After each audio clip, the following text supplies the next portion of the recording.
This is Wild on 7th, your favorite Wild podcast. Did you guys see this? This is unbelievable. What is that all about, Kinger? Get in here for the real thing. Like, let's get weird. Maybe I blacked out trying to figure out what was going on. Doubt, worry, fear, because that's what we're breaking the mold on here. Welcome to Wild on 7th, presented by Pilot Games.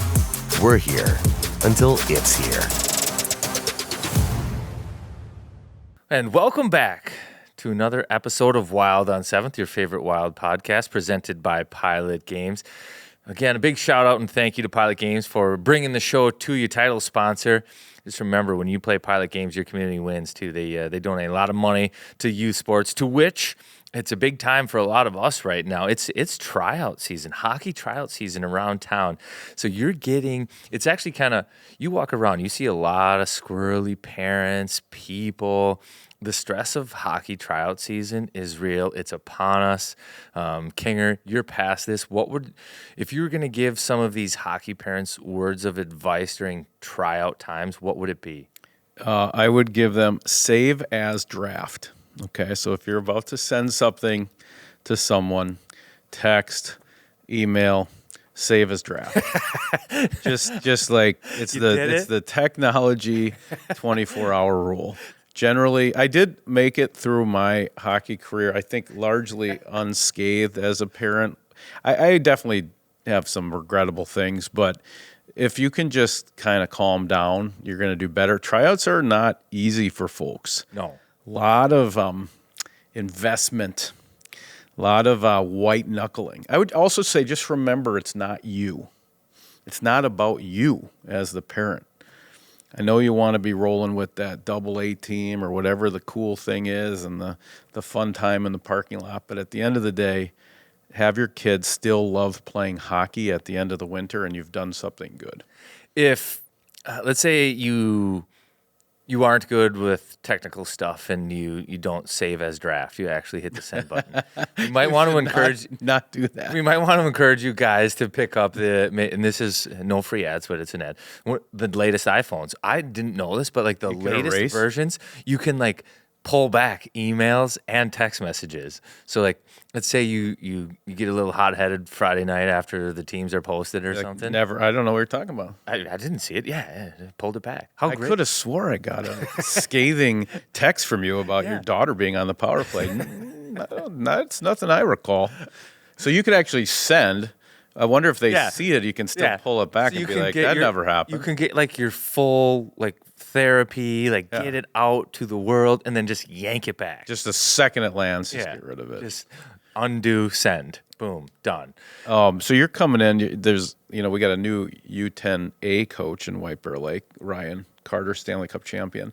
Have you started to think about anything? What type of structure you want to run, or are you going to be up tempo? We're going to run a trap in the neutral zone. Yeah, what are you? You did play for the Devils. What are you thinking? Like, what kind of? I got a conference call with Jacques Lemaire this afternoon. Okay, good. See if we can be joyless. What you got? Any idea? I guess you haven't picked your team yet, so you have to. No, wait. Squirt and 10U tryouts I think start in a week, so we've got a little bit of time. Trying to do my best to learn from the stress and anxiety of the peewees and bantams that are going on right now. Yep. But this is a good segue into, hey, it's actually tryout season for the Wild too. It sure is. They've made a lot of cuts. There's been some good showings. They just dropped their roster down. Now, they went up to Duluth yesterday, I believe. Practice here. It's pretty quiet. We're recording at Trio Rink today, and it's eerie out there. Ghost town. Yeah, ghost town. There's not a person around. Everybody's up in Duluth. And I have a little bit of FOMO because everybody's up there just having an absolute blast. They're probably on the golf course. And yeah, it's greasy up there right now. Yeah. The 218 has visitors. Yeah. Be careful. But they trimmed it down to about 30, I think. 31. Mm-hmm. And they sent the guys that will for sure be in Iowa down. Some guys they've released to junior. And I think the whole goal was to get training camp down to the team and have the team, for the most part, play the last two games. So Thursday in Chicago, Saturday at home. And Saturday at home will be the dress rehearsal. There's a few things to look that I think we can look into right now if we're reading the tea leaves, Okay. so to speak. I'm excited you're bringing this to the table. Let's start right in goal. So our guest today on the podcast is our young friend and high prospect. Jesper Wallstedt. Yeah. And the Wild have, and it's been written about through many vehicles, that the Wild have a great minor league system, good prospects, and the future is bright with all the young talent. And the top person on that list is the goaltender, Jesper. So we have a good little conversation with him. We'll get to that in a bit. But goaltending now, I don't like it's the rotation's kind of set up. It was Fleury, Gus, and I think Saturday's game you're going to see night one roster. So that's going to be the lineup on when Florida comes to town, and it's setting up for Gus to play that game. And we didn't know how is it going to go. Is Gus going to come right back, and is he going to be the number one? Are they going to put Fleury in there, home opener? Don't know, but it's looking like Gus right now, and that's just pure speculation. But I think that was. I don't think that's going to really surprise anybody that Gus is the go-to guy. He had a pretty good game. Now Chicago, this is Saturday's home game against Chicago. Recapping that, they came down, first shot scored over the glove, and it wasn't a great goal by any means. But that's the only one he surrendered until he played 59 perfect minutes until they gave up a late one, 6-on-5 to tie it 2-2, and the Wild go on and win it in overtime. Dewar. With an OT winner. It was actually funny because they played 3-on-3 OT. I don't think that the Wild had one person on the roster that will be in that game that will touch the ice 3-on-3 this year. But Dewar goes out, wins the draw 10 seconds in, scores a goal. It's actually 21 seconds in.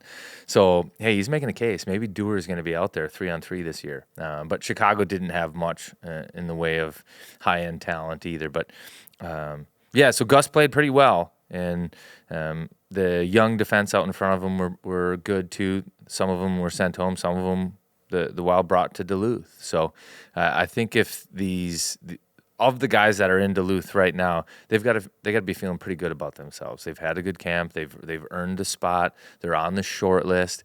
You think about guys like Sammy Walker, Vinny Lettieri, Adam Beckman, and then even on the back end, Lambos, O'Rourke, some of these guys, that they're playing for the first call-up, the impressions that they're making on Dean, the staff, showing what they can do on special teams, 5-on-5, and if they're capable and trustable players. And that game, all those guys played, and they were terrific. Last year, we really had a tough sequence. There was about 5 games. I remember even before they played the games, we were kind of joking. We were in the group of death to start the season because we just had all these teams lined up to play at the start of the year. Rangers, Colorado, all this stuff. I was looking at their first 10 this year. We start at Florida at home, go to Toronto, Montreal, LA, Columbus, Philly, Washington, Edmonton, and then a couple against Jersey back-to-back. Seems like the type of none of those teams jump out at you as much as last year where it was kind of a gauntlet to start. So what do you think a good start is for the Wild? I mean, you trying to just be, win more than you lose, or 7-3, or because I know that last year the whole feeling of the season changed because of how they started. They were always kind of just trying to get to sea level. You've played a long time. What's a good start to the season? I actually think this year the focus is almost entirely simply just on getting win number 1, and I think last year they made some mistakes on the start. They thought they could outscore everybody. They had the magic from 2 years prior where it was multi-goal comebacks. We don't lose at home. This is going to be great. Yeah, magic. Yeah, it was insane. And then I think they started, was it the first 4 games at home last year? Maybe there was 1 road game, but they had a lot of home games, and then it was 0-3-1 is what they were after 4. And then we had to go somewhere, and Fleury kind of stole one to get us back on track, but yeah. And it stunk because all of a sudden the pressure and then the whole vibe of the season entirely switched. It went from, hey, we're all coming off of career years offensively, we're going to pick up where we left off. Bill Guerin has multiple times said, do it again. You've proved you can do it. Now just do it again. Be better. Do more. And guys are feeling good about that. To, oh my gosh, we're 0-3-1. We're extremely behind the 8 ball. Time to tighten things up and get back to, 2-1 hockey. And I think it probably took until almost the deadline for them to be playing free from the start. So when you say, I like that idea. So win number one, you just mean, hey, if you're 2 games into the season, you already put a W on the board. You're already starting better. That's what it is. It's just win number one. Just Boom. get a W. Yeah. Win number one is what they're after. And I bet you most guys don't know who they're playing after Florida. It's Florida's the first one, get 2 points, and then they'll take a look at what's going on. But it's not going to be easy. I don't know if Toronto, so it goes Florida, Toronto, Montreal. Correct. I don't know if Toronto will be their home opener, but that's the other hard part about starting the season off is you do go into these buildings and there's a lot of juice, like home openers. That could be hockey night in Canada, actually. Yeah, Let's take a little look while you're talking here. I think that might be their home opener. But both those buildings, like they're hockey-rich communities. Toronto, that place will be sold out. Like everybody will be stoked. Like it's Stanley Cup or bust for Toronto this year. Montreal too. They're an improved team. You go there, that's never easy. No, they play the Canadians at home on Wednesday, the 11th, and then we're their second game of the year. So that's good. But it probably will be hockey night in Canada. It's a Saturday, right? But yeah, I think that's a good outlook. Just get win number one. Get out of the sort of there's no panic. Once you put one in the bank, make a deposit, right? Right. And you're fine. And I think that's part of the reason why maybe Gus is the guy right off the bat. It's what you're going to get. It's a steady positional goaltender. Like go out there and play a certain style, a certain way, and get your win, and then boom, let's go. He's calming. He is the weighted blanket. I think as a sports fan, it's just easy to watch Gus in that. The Thunder jacket. Yeah, no, I think he's good. What did you think of Billy pulling out his pen and he's really locking down his core here? He just signed up Moose and Zuki and between Eck and Boldy and 97 and Gus, and sounds like Hartman is waiting in the green room to get signed at some point here. But what do you make of these moves? There's something there with that one too. But yeah. Is Billy not the best boss there is? Like, if you could pick a general manager to play for, he's a good one. He might be number one. Yeah. Because he values you if you do your job. He'll pay you very well if you just do your job. Nobody else putting up, and I'm not throwing shade on Marcus, but nobody else putting up his numbers doing what he does is making anywhere near $4 million at 32 years old or 33 years old, But Billy values what he brings. And a lot of times an arbitrator, and he's way past arbitration, so that does change absolutely everything, but would say or put value on leadership, locker room stuff, culture stuff. Billy does. Right, and Billy's willing to pay for it. So he goes and gives Marcus a nice 4-year deal at 32 years old. Awesome for Marcus, right? And everybody is happy to have him around. And then on the same day, boom, Zuki, 2-year deal. Actually, Zuki's deal came first, right? So what impact do you think that squat lifting video had on Zuki getting that contract? Well, if you more importantly, how every rep that he did with Kirill in that video probably added up to something. I don't think this is a secret either, but so Zuki's deal is a 2-year deal starting after this year. So effectively they have him for 3 years. I'm pretty sure Kirill's deal has got this year and one more, right? Oh, so he's the bridge. Yeah. So I think that they overlap. Maybe not. I've got to look at Kirill's deal right now, but at the same time, Zuki's around for as long as Kirill's around. Yeah, I think they're the same. Yeah. Yeah. But and I think they're going to have a great season. Let's be honest. Living together, changing diapers. That Florida sunshine on them. Kirill had a great headshot. I just reviewed the headshots. Just a little smirk. It's a little something for the people. So, yeah, I think that's good. What do you think? If you're building, everyone as Wild fans, they say, okay, we get through this. We're overachieving right now. We got one hand tied behind our back. All we're trying to do is get to the playoffs, chip in a chair, see how that goes. And then once we get out of this cap jail, that's when we're going to start building for a champion. Yeah. Is that kind of how you're looking at it too? Oh, for sure. And I think that, like, again, everything is set up. Everything looks like it's being set up to win year 5, to be really good with, all hands on deck, all the money at their disposal. Year 5 of Kirill's deal, and then cap space to make a run at re-signing Kirill to keep him here. Yep. Right? And I mean, everything seems like it's falling into place too. You've got the prospect pool that is strong, and you're going to need those guys to come through, develop, be good. You get them on their second deal right around that time. Everything will work out terrifically if these guys hit. They're being patient. We had Billy on the broadcast, the Valley broadcast on Saturday, and we got to the prospect pool, and he touched on it a little bit, but he's not going to force these kids into positions and roles either. Like, we asked him about Rossi, and he said he's going to be pushing. Like, he spent all summer here, he worked, he's going to get a chance, he's going to play, but I don't think he's forcing him into that spot. If there's a better option, they'll play it.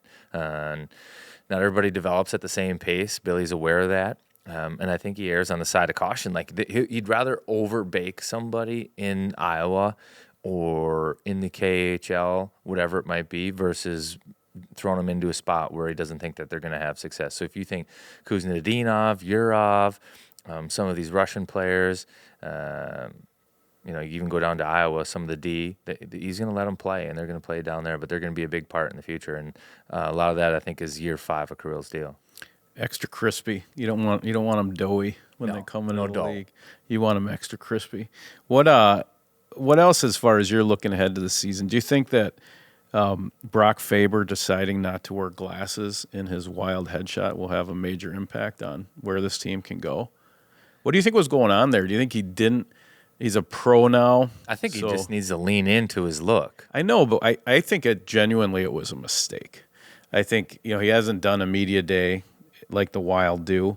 Do they come right off the ice? So maybe he would have been maybe on the ice getting all these black and white, mean mugging at the camera for the Jumbotron. Then he goes right into headshots. He doesn't have anybody, a handler with the tortoiseshell right there, just saying, Brock, you might want these. It's unfortunate. What it sounds like more than anything is that you're creating a position for yourself to be here on media day. I absolutely director of headshots. If I could be a caddy and just talk to guys. I thought a lot of the prospects had good ones. We have a lot of great hair with the young ones, but yeah, I think I would probably do like one of those. What do you call your body bags? Yeah, cross-body bag. I got the tortoiseshell glasses for Faber, maybe a little bit of product in there, some Duke Cannon. Yeah, almost like Chewbacca's bullet belt, only it's just filled with different things. Breath mints, maybe put a flipper in there for Middleton. Every guy's got stuff. I'd like to be that. I'd like to be a media day caddy. Yeah, director of headshots. Whoever dropped the ball on that. We got so many staff here, digital, social with the Wild, and you're telling me not one person can take the elevator down and grab those glasses for Brock to keep up his streak from the development team to the University of Minnesota. You click on all those, it's always spectacles. Right, always. Now it's just like, who's this guy? Yeah, hey. Yeah, we'll talk to him about it. Yeah, don't forget, you got your own. It's like, Michael Jackson not wearing the sequin glove. Right.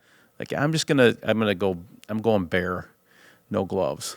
No, Mike, come on. People know that. Come on, Clark Kent. People know that look. Yeah. You can tell we're in hockey purgatory here, right? We're 1 week before bold predictions, 1 week before the green carpet. I see they're calling it the green carpet now against Florida. But the guys are up in Duluth, probably creating some mayhem, a lot of Bluetooth speakers stuck to golf carts, stuff like that. And we're just in that. It might be cart path only with all the rain recently, but they're going to be on the fairways. They're not staying on the cart path. No. Certainly some of these guys aren't. But we're right in that. It's just like, can we just go already? You're just right in that. I like that there's a dress rehearsal on Saturday. So you're saying as a Wild fan, you watch Saturday. That's a pretty good snapshot of what you're going to see. That's the team. Okay. That will be. Are you doing that? Where's that broadcast? Here. Okay, so you'll be doing it? Yeah. Nice. Okay, so that's a little taster little preview. That's like a trailer for the season. I like that. So that's a good opportunity to look at it. Hey, our guest today, you want to talk about this interview? We had talk about just a mature young man. I mean, can you imagine if you just changed your Siri voice to Jesper Wallstedt's voice? How about his voice? I couldn't believe it. I mean, is he 18 years old? He's turning 19 next month. I wanted to test him for performance-enhancing drugs, just vocal performance-enhancing drugs. Like, how did he get such a deep, perfect voice? Yeah, he's a little bit scary. He's the Terminator. Dresses in all black. Hat was Very backwards, too. very determined. Hat backwards. Knows where he wants to go with his career. I think one of his challenges will be, to keep putting in the work. And I don't know if patience is the right word, but that always hungry league. The best one was we asked him, like what's it take for, I don't remember the exact question, but it was something to the effect of, like how long does it take a goaltender to be ready to play in the NHL? And he's like, everybody's different, meaning that I think he thinks he's ready. Some people might take till they're 26, but he didn't like that answer. He knew that that's a common answer. The whole he knew, boil them. Yeah, just boil them. Yeah. Once they start whistling, you can take them out. But no, he wasn't into that. He was like, hey, my birthday's in November. I think the Wild are in Sweden, so that would be an awesome time for me to play in the NHL. Yeah, so I would play in one of those back-to-back games. kind of some local interest. So he's a guy that we're going to have to, keep that the carrot and the stick, right? Keep him working. He's proven to be he is in Duluth, as I understand it, correct? He went up with those guys. So I think they're starting to put their arms around this young man. And when you hear this interview, I mean, this is a serious young man. I mean, imagine the 18-year-olds that maybe are leaving clothing in the bathroom after they shower and just making a mess out of everything. Their cars have stuff all over. Speaking from my experience back at that age, now we have this kid he's a Terminator. I think he does see numbers as he looks at things, and I mean, he's a Terminator. So the seasons are changing. What is it, like 90 degrees out today? It's going to be 85, something like that. But the leaves are still turning. Does that trigger like you and a desire for caramel apples? And like, what should we have sent with those guys up to Duluth? Actually, that was a miss too between Faber's glasses and the Jimmy's caramel apple dip. As a matter of fact, Carts, we got one right here. This is this time of year, you're going to want to look for the apples. You're going to want to walk into a grocery store, probably a Cub. We'll get back to them. Walk in right by the apples. You're going to see a stack of these plastic cartons, these Jimmy's caramel dip. And you can do anything from make apple nachos on like a cookie sheet. You kidding me? Football Sunday. Can you imagine your wife just surprised you with caramel nachos? I mean, come on. But the chips are apples. So it's like a healthy snack. You can just, dip pretzels in there. Apples, healthy snack. Put your fingers in there.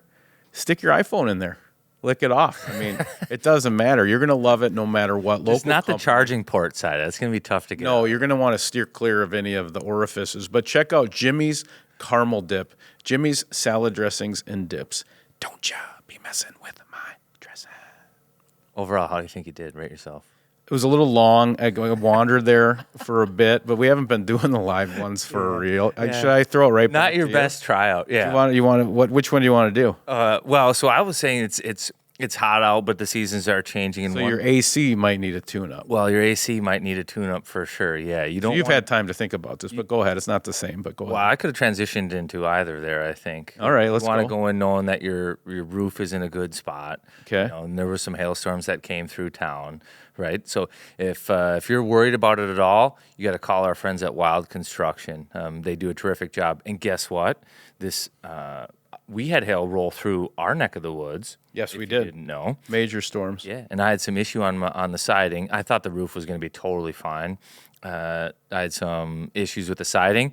They came out. They jumped on the roof, found a couple of things, and boom, the roof needed to be replaced as well. So it really was a one-stop shop. Like I talked to my man Freddie, and he was terrific, got everything lined up. They got it done promptly. My favorite part was, too, is I got the roof done, and it's a noisy endeavor. And they're on the roof. They're throwing shingles off everything. There's nails everywhere. I left the house on the day that they completed. And when I got back that afternoon, there wasn't anything on the ground, not a nail that I could pick up. They cleaned up after themselves. The roof looks terrific. The colors are great. And every time I talk to Freddie, it's within a couple of hours that I get a response from him. So they do the job and they do it well. If you have any issues or any concerns, give our guys at wildconstructionmn.com a look up. Well, as the weather changes, we just talked about tryout season. This is like chocolate milk season too. It is. It's time to, rehabilitate after that hard practice or that hard tryout where you have just a number on your jersey. And if you're looking for the freshest milk anywhere, we're talking less than 48 hours getting from the farm to the store. You're going over to our neighborhood grocer, Cub Foods. This is literally from happy and healthy local cows. This is delicious. Like this milk, people think the milk at the state fair is all that. No. Cub Foods is top 3 forward, top 2 deep hair. This is the best, the freshest, the coldest, the most delicious milk. It would give you a milk mustache like Jake Middleton. So check out Cub Foods for the freshest milk there is and your chocolate milk this hockey season. All right, Kinger, I know everybody's schedule this time of year is getting real busy. You've got school, you've got hockey, you've probably got some soccer, lacrosse, whatever it is. I know your house is busy. And the solution to a busy schedule is not trying to do your HVAC, plumbing, and electrical work yourself. That's what our friends, leave it to the pros at Aquarius Home Services. They're your trusted local team for furnace, electrical, and plumbing repairs. Right now, they'll fix anything in your house and give you a $98 coupon. You'll save with that right there. Aquarius believes in earning the right to be recommended. They're just a click away at aquariushomeservices.com. Yeah, that was probably better than mine. But you know what? We're in that week before the season. Hey, it's okay. Neither of us got invited to Duluth, let's be honest. We didn't get invited. We got snubbed, didn't we? Yeah, so maybe we got to work on our game. Yeah. Billy G would say, you know what? Keep working. Come into camp in better shape, and keep working. That's what he would tell us. So we just got put back in the oven. It's potential that we're over. Yeah, we need to be extra crispy. Yeah. We're a little doughy. Should we go to our man? And I would say this is a guy that would be familiar with Duke Cannon, who sponsors all of our player interviews. If your hair is a weapon or you wish it was, you need to look for some Duke Cannon grooming products. Start with their Serious Flow Mane Tamer. It's a good one. They sponsor our interviews here. This is Jesper Wallstedt. Special guest with us today. First round draft pick. I think one of the more exciting players in the Wild system. We're talking about the goaltender for sure. What do you think we were talking about? Like a forward, somebody can score goals? No, he does score goals actually, though. Yeah, that's little known fact. But so tell us how to pronounce it officially. Is it Jesper Wallstedt? Yeah, the Swedish way is Jesper Wallstedt. Jesper Wallstedt. That sounds cool. You've got to roll the R a little bit there. Yeah, just a little bit. Jesper Wallstedt. So the first thing we notice when Jesper walks into the room, first of all, he's a monster. He's huge. And then he's all blacked out, like he's got style. He's murdered out. Yeah, sweet outfit. I'm intimidated right now. He's got the Jordans on, black and white Jordans, black pants. Yeah, with cargo pockets, which is scary. He could carry pucks. He could carry tape, clear tape. He's got a champion sweatshirt, but the champion logo also murdered out. What's on the? Oh, he's got a zipper there. Maybe throw a credit card in there if he wants to buy some tacos. It's for the Swedish chew. That's right. It's for the snooze.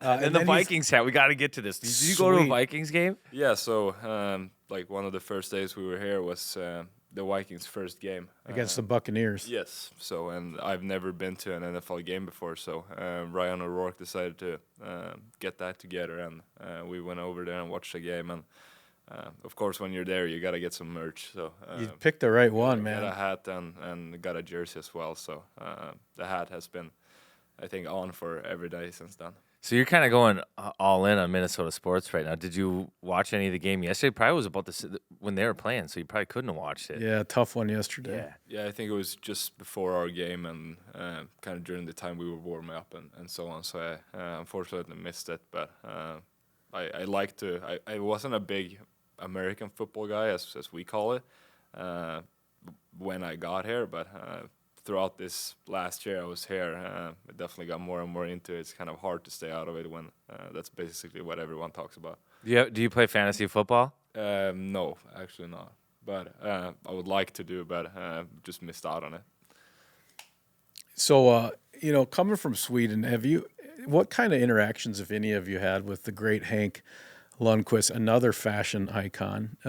Is he someone, when you're a goalie of your stature coming up through the ranks, do you get any time with the most handsome man in the world? Nah, I just had him as my role model growing up. Both me and my brother, who's 8 years older than me, was following the Rangers and following basically him because he was the guy who we liked. And I've been watching him my whole life, and was actually down in Gothenburg a couple of summers when I was younger at his goalie camp.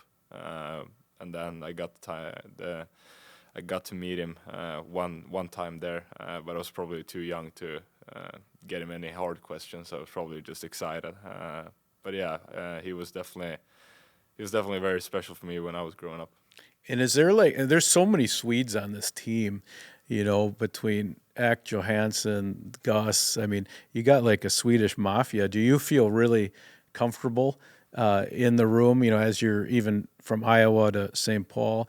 Is there a group text with all the Swedes on it and maybe Zuccarello, because I heard he's an honorary Swede. Who told us that? Somebody said Zuki kind of gets in there because of Norway. They kind of give him the benefit of the doubt. Is there a Swedish group text for the Wild? I don't know, not that I'm a part of, so unfortunately. But yeah, Zuk, I would definitely say he speaks pretty fluent Swedish. Zuki does? Yeah, he's really good at it. Norwegian and Swedish are so similar. It's basically just two different dialects, but he's very, very good at Swedish, so I don't hear any different when I talk to him.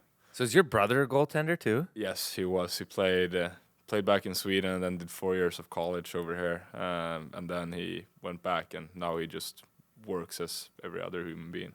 Nice. So you have just one brother? One brother. And then both goaltenders. That's kind of rare.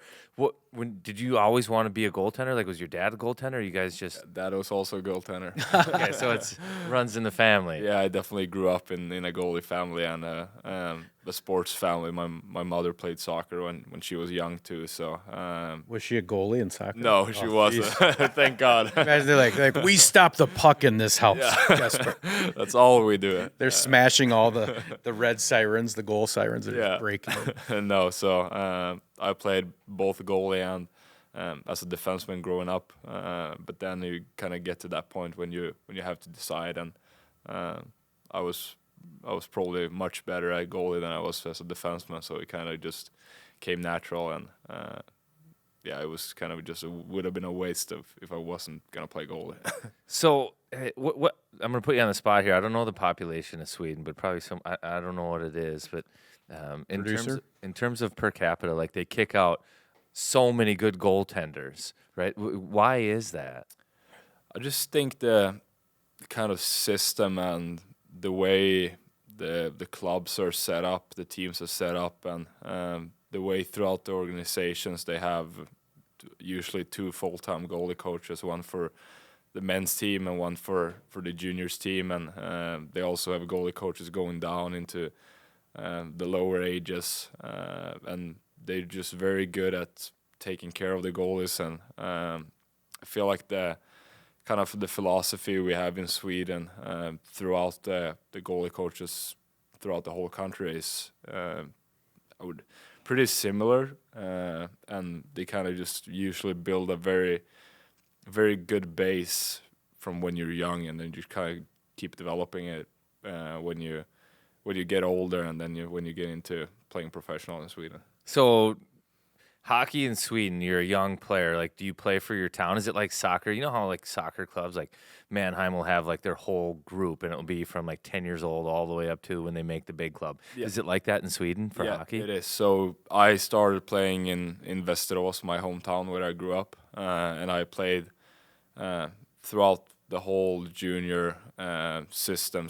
So ever since I started the hockey school since I was young, and then you play under under 8, under 10, under 12, under 14, all the way up to under 16. And when you get to under 16, that's kind of your last year as because that's the ninth grade in school. So that's kind of the time you decide if you wherever in Sweden you want to search to go to high school.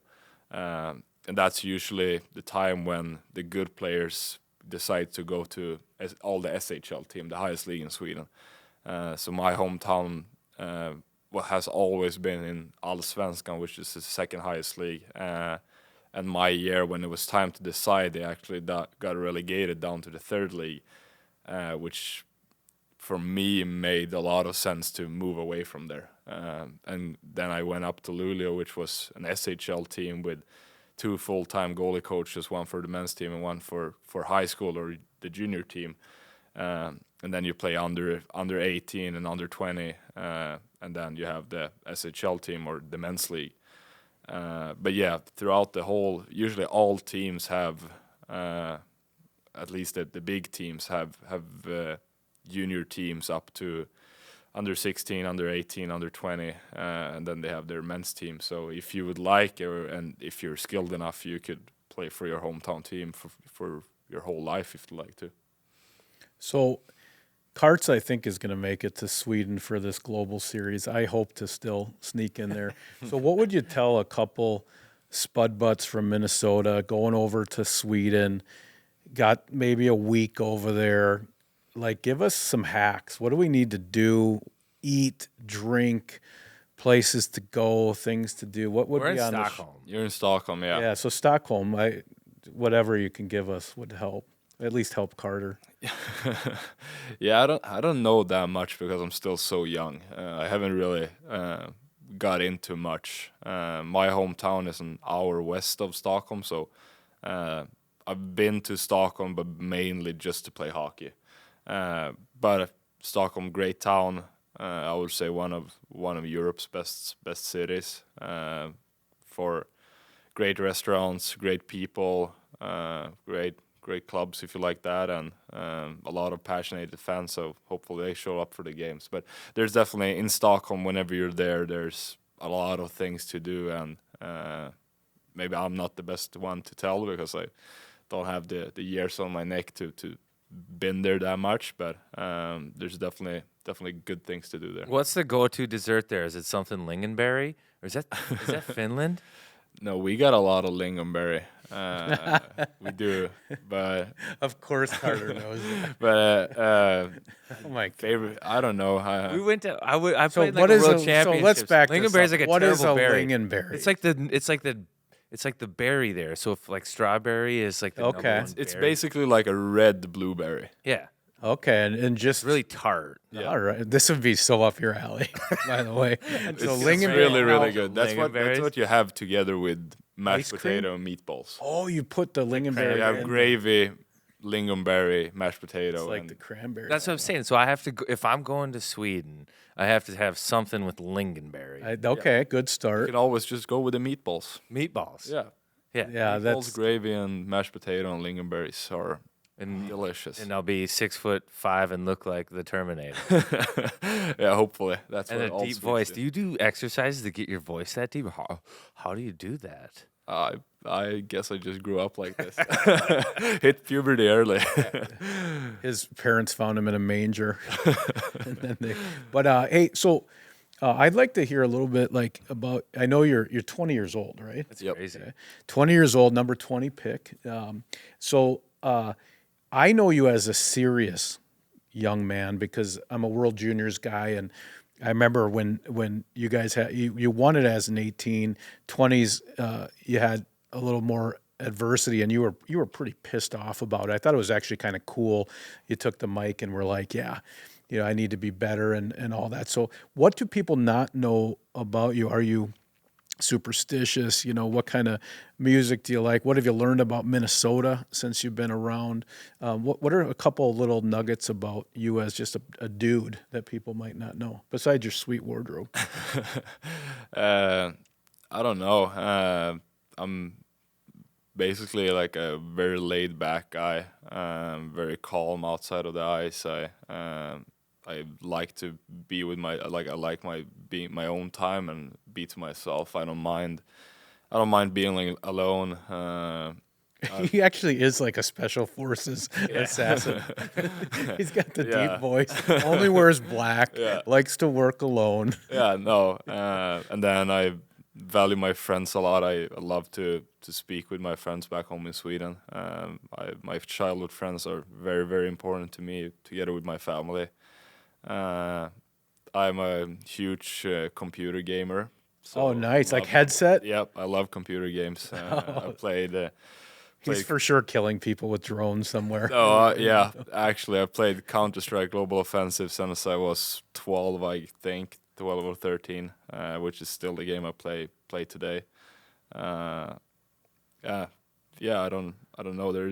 I love to play golf. I do that basically the whole summers when I don't work out. Are you a good golfer? What's your handicap? I'm a 9.6 handicap right now. 9.6. So That is precise. That is well. Have you, So we have that. He's a system. stat guy. Have you met him? That's a 924 save percentage.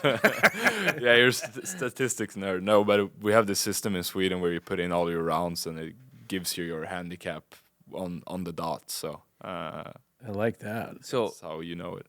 around like Minnesota, the States, whatever, goalies tend to be known as, more often than not, a little weird. Yep. So far seem to be breaking that mold a little bit. You don't seem terribly weird at all. Is that an accurate I'm happy statement? you are saying it because the other guys are not saying it. No, but it seems like everyone just thinks goalies are weird. I think we just start on the minus side and it's so hard to build up on the plus side. They just look at you and they're like, okay, yeah, he's weird. Yeah. No, I just think it kind of just has with our role of being a goalie. It's just such a tough role, and you're either the one that wins the game or the one that loses the game. You have to be on point at all the time. So I just think you have to be, I wouldn't say a little weird, but you have to be a little different to choose the role of being a goalie. Right. Now, you say you like your alone time and stuff. Let's say there's a 5-minute major out there and the puck's never in your zone for like 5, 6, 7 minutes. You talking to yourself in your own helmet, or like what goes on in that? You're just gonna try to make him weird now. Be careful. I think if you wouldn't have had any mental training, I think my mind would definitely be somewhere else throughout that time. But nowadays, everyone is so trained into everything. You have your mindset or whatever you do to stay focused on the puck all the time. But I think if that wouldn't have been the case, I think I could be thinking of whatever during that time and not hockey. Are you superstitious?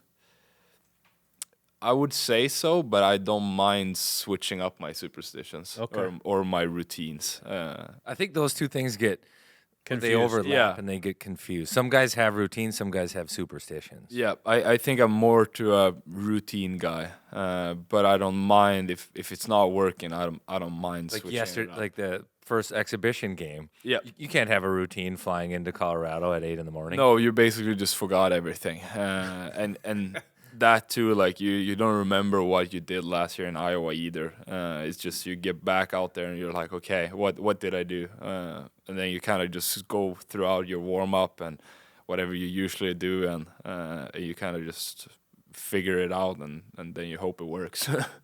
But yeah, I try to keep as many things as possible similar throughout, especially my game days. But then throughout practice days and so on, I do whatever feels good. What TV show are you watching right now? What's your favorite show? Right now, I'm watching House of Cards. I think it's really good. I've been on Blacklist for a long while, but just too many seasons, so I can't finish it. But now I'm on House of Cards, trying to go through it, and I'm very, very interested in it right now. He wears all black and he's watching the Blacklist. Yeah.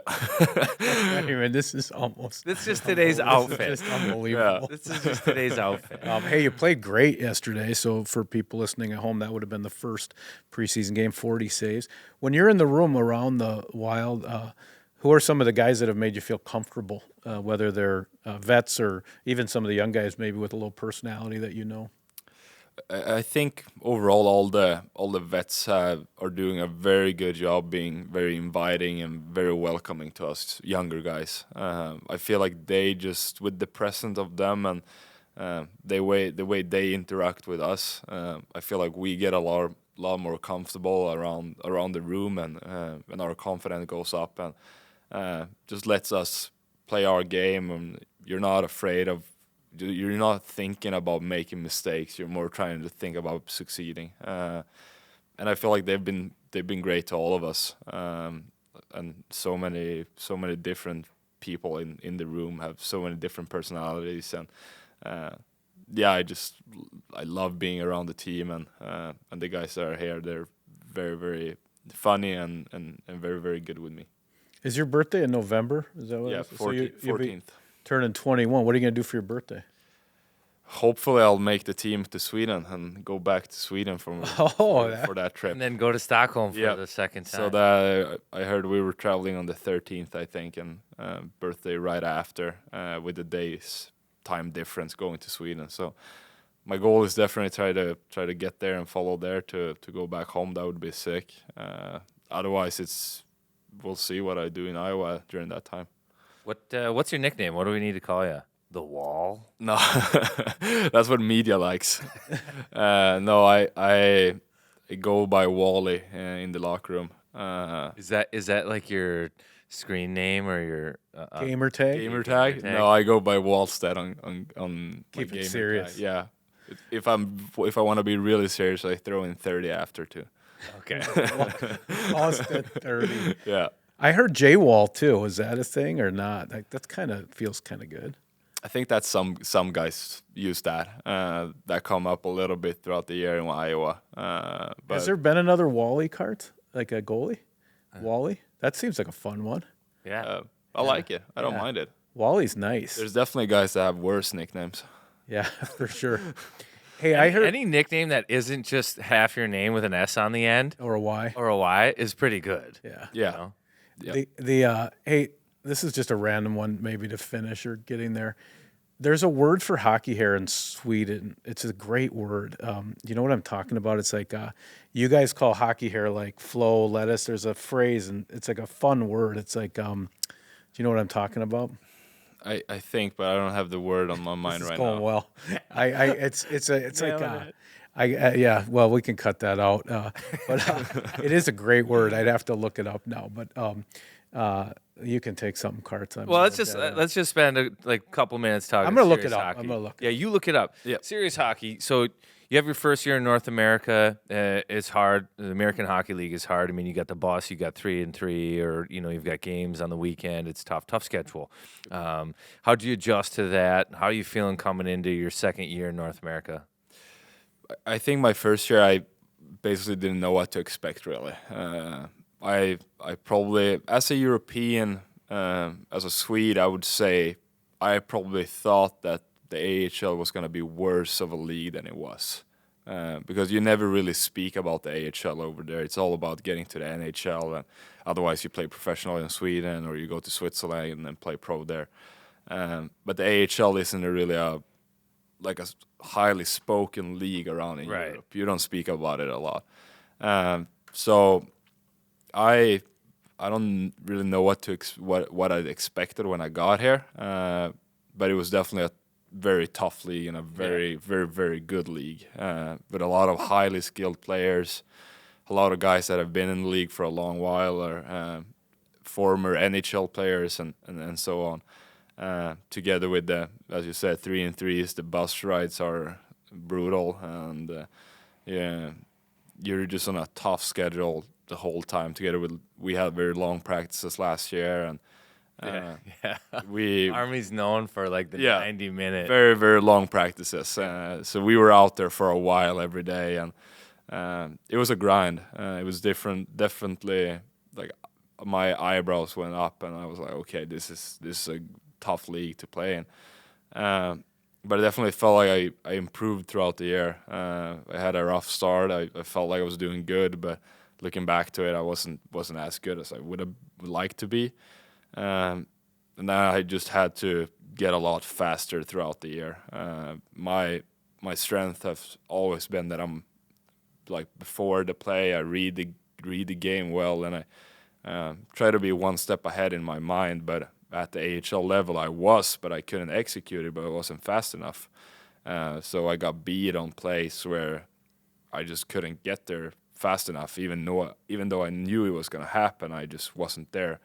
And also the adjustment to the smaller ice, which was a difference too, but not as big of a deal. That was probably like the first 5 games, and then you got into it.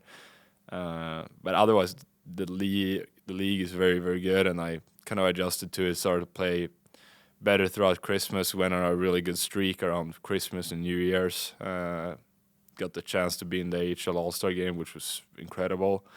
And then felt like I played my best hockey at the end. Unfortunately, not good enough when playoffs came around, and we went out in the first round to Rockford.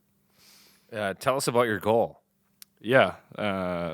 In your first game, right? Yeah, no, in my first win. First win, yeah. So it was fun. Before the game, I actually had an interview with our media guy, Ben, and we were just talking, and I was basically, okay, tonight I'm going to try to get my first win, hopefully. I've been losing 2 or 3 games in a row, and got to get a win here so we can turn this around. And he was like, okay, I'm confident in you. You guys are probably winning tonight. And then goes out. We had a great game. We were probably leading with, I think, 4-2 or something, and their guy just comes down the wall and throws it on net, which you should never do if you have an open net. You basically just give it to us, and everything just goes so fast, and I just try to get it down there and hopefully score, and ended up being a perfect shot, and it hit the middle of the net, yeah. which is crazy. And you try to do that again and again in practice, and you like missed the net so wide, and then just that moment it happened, and it was perfect. So you have a celly? What did you do after you scored? I basically just put my hands up in the air and just hugged the guys coming in, and then I went to the bench. Yeah, you went to the bench, a right? little twirl with my glove. Yeah. And nice. Looking up to the stand, and it was fun. I was laughing. Like it's more surreal, and you're more thinking it's fun than it's like, oh wow, this was cool. Yeah. But it was more like, oh, wow, how did this happen? How did I end up here? Yeah. But yeah, it was very fun. That's something you dream of doing once, and yeah, now I've done it twice in my career. So something. So watch out, everybody. Yeah, something Goal not scorer. everyone. Don't try to get a greasy one. I'll make you pay. Yeah, no. So something that not everyone gets to do, and I've done it twice now. So which is very, very surreal for me. I have a question on. It's called hockey frilla. I know everyone was really Hockey frilla. hockey frilla, which Yep. sounds pretty awesome. So timeline. Okay, so I've always heard people will say, well, goalies, they got to marinate until they're 25 years old or whatever. You see Spencer Knight kind of come in, take a step back. You seem like a goal-driven guy. When you think of your career, and there's some things out of your control, obviously, but when do you imagine yourself being a regular NHL goalie? Or do you have goals like that in terms of timing? How long you would imagine it taking? Yeah, I don't know. It's a tough question because it's so different. I would say everyone always says that, okay, goalies take so long time. They should be in the AHL for this long time, or they should play professional for this long, and then they might get a chance, and then they have to take their chance. I think it's a different case from every goalie and every person. You can't just look at the player as the goalie only. You have to see him as a human being too. Like everyone is different off the ice, how they take care of themselves, how they prepare, what they do outside of hockey, and so on. I think for myself, this is my 4th year. I'm now playing professional at a men's league. I played with old, like I don't come from Canadian juniors. Like I haven't played 17 and 18-year-old guys. I played against the guys that are 3 or 4 years older than me my whole life, and last 4 years with guys that have been much older than that.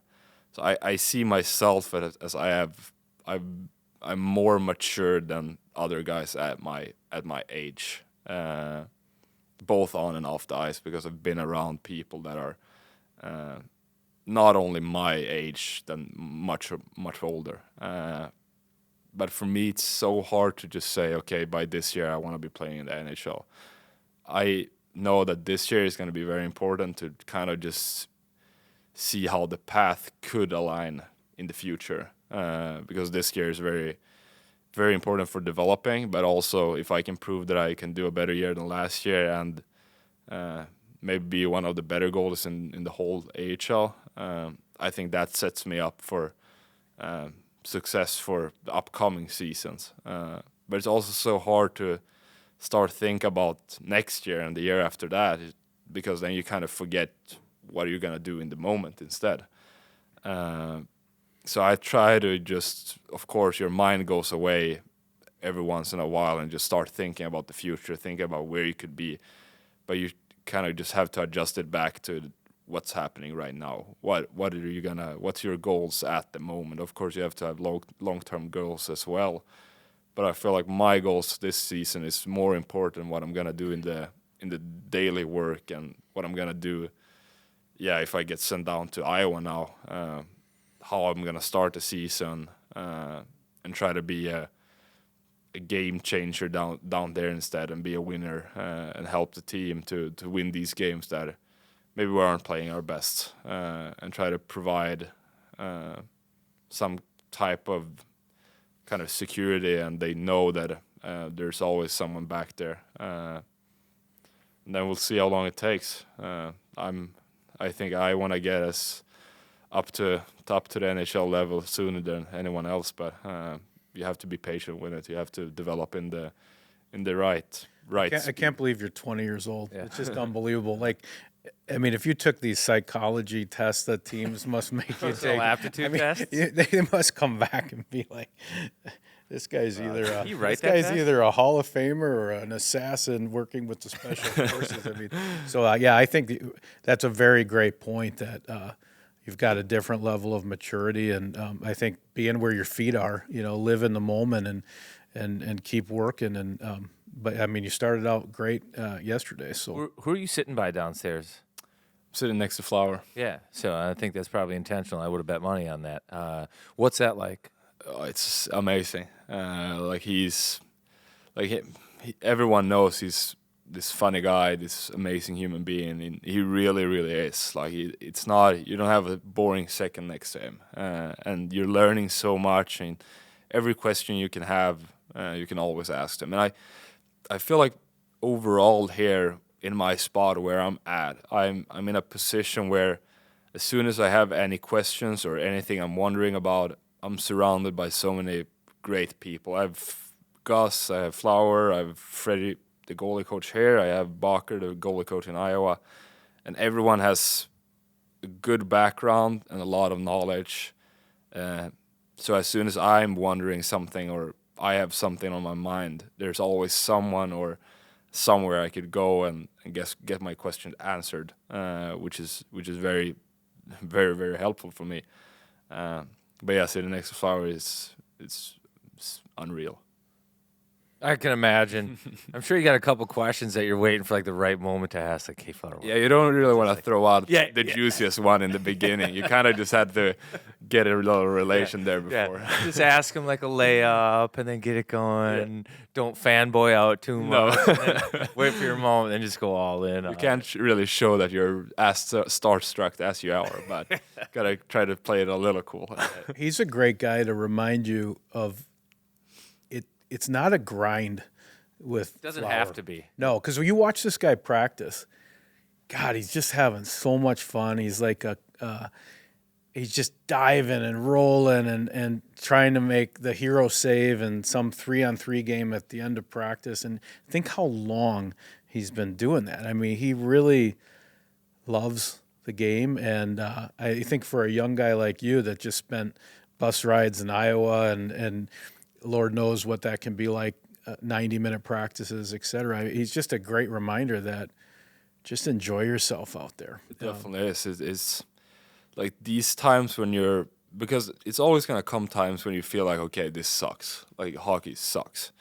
But then you can always remind you of, like, especially when you look at him and when you're around him, you can, like, oh wow, he's really enjoying it more than just grinding it out. Yep. Which is what you pick up on, and you're like, okay, I started playing hockey because I have a love for the sport, I have a passion for the sport, and that kind of reminds you to, okay, just maybe you're not having your best day today, but you can at least go out there and enjoy this moment because you're doing something that not a lot of humans get to do. Like this is it's a very special spot to be in, and I'm sure there's hundreds of thousands of people that would change with me in just this spot, even though I don't feel great at one moment. There's so many other people that would have done everything to be in my seat. And that's kind of a great reminder to have when days aren't going as you really want to. Well, thanks for sitting down with us today. I'd throw you some podcasts here, but we don't have anything that's black on black on black, so we're going to have to order it. Best of luck throughout camp, and appreciate you taking the time sitting with us. Thanks, you, guys. buddy. Kick some ass. Yeah, thanks. That dude is a serious young man. I don't think there's any doubt in my mind that someday he's just going to take the crease and absolutely run with it. Forever. No, you're right. Yeah, you're going to have to kill him to take it away from him. That's not going to be easy to do because he looks like the Terminator. Well, even just when he was like, yeah, I had to adjust to the different size rink. Everyone says it would be hard. Take 5 games. I mean, he's just very like, I know what you think the timeline is. I know what you think the rules are for goalies. I'm here to rewrite the rules. I mean, that's definitely his attitude. I guess he just has to prove to everybody that he's able to do that, right? Including Billy G. Yeah. No. Again, I think it's let's say fantasy football.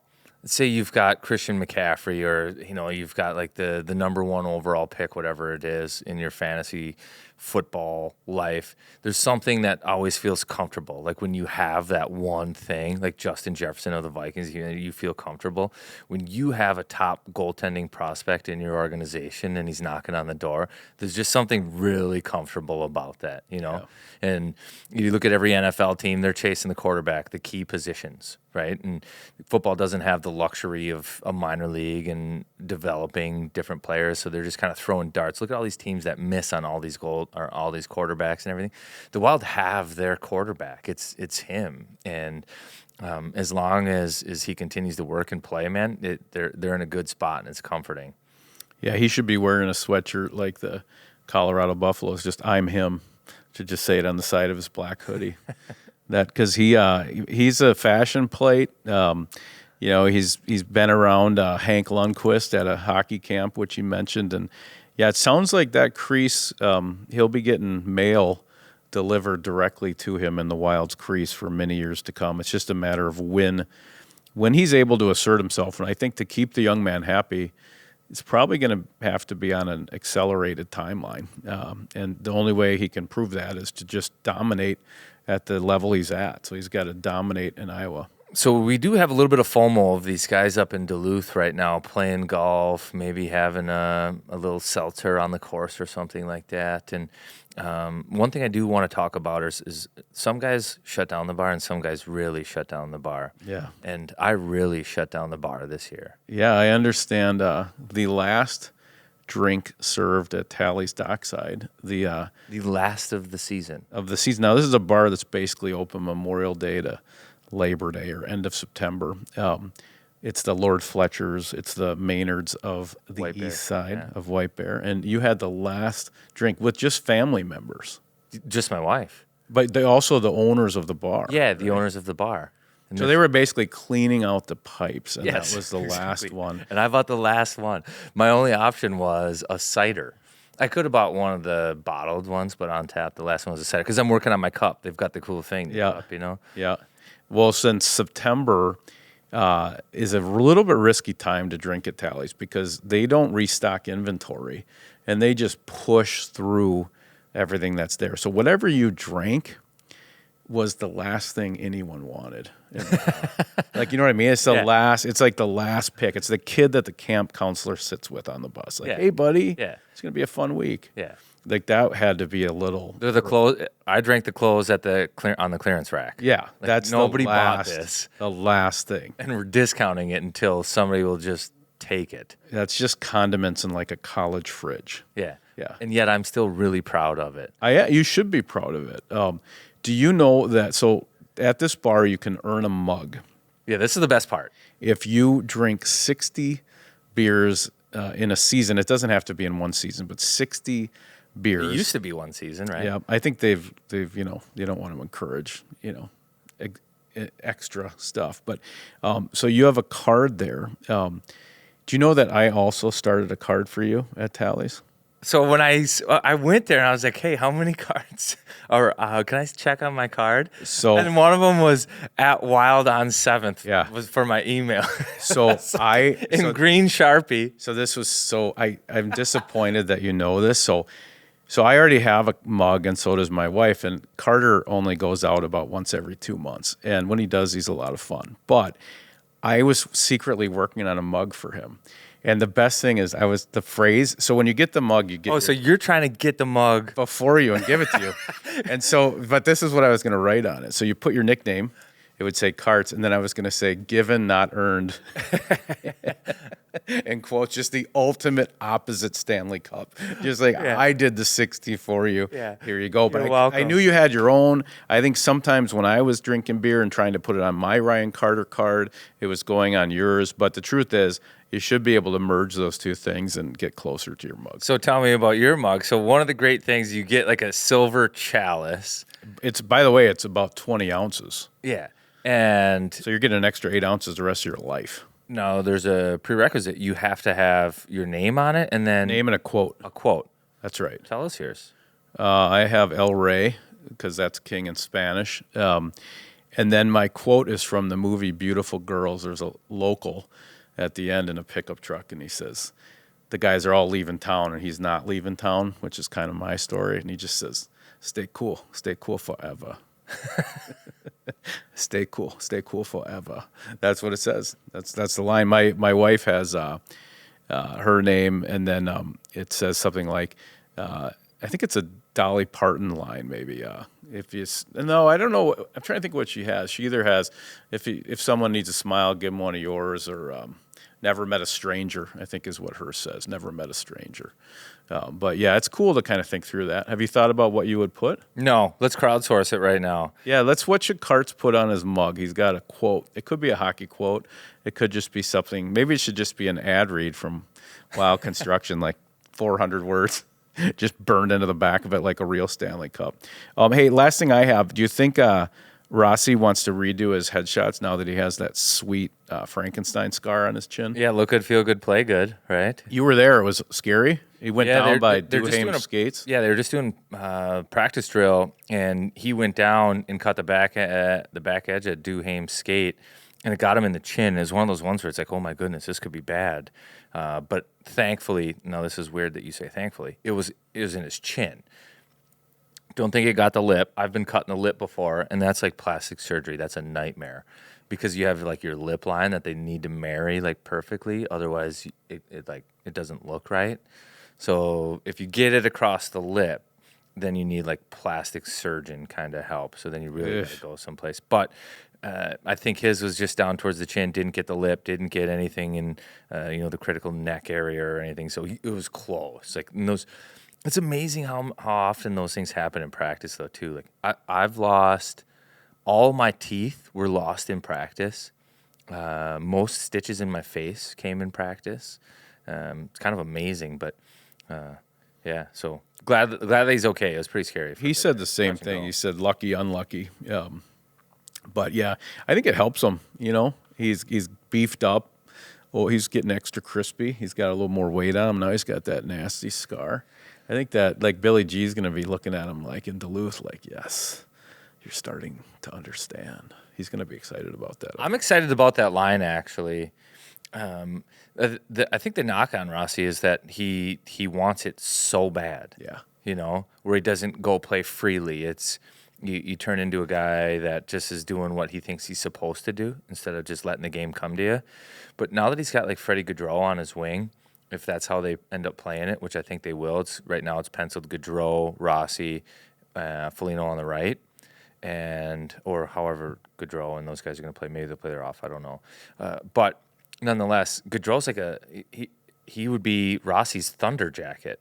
the weighted blanket. Go ahead, buddy, make plays. You should test your offensive boundaries. That's what I'm out here for, to make sure that somebody's cognizant of the third guy high, that's in the right spot in the neutral zone, that can play down low.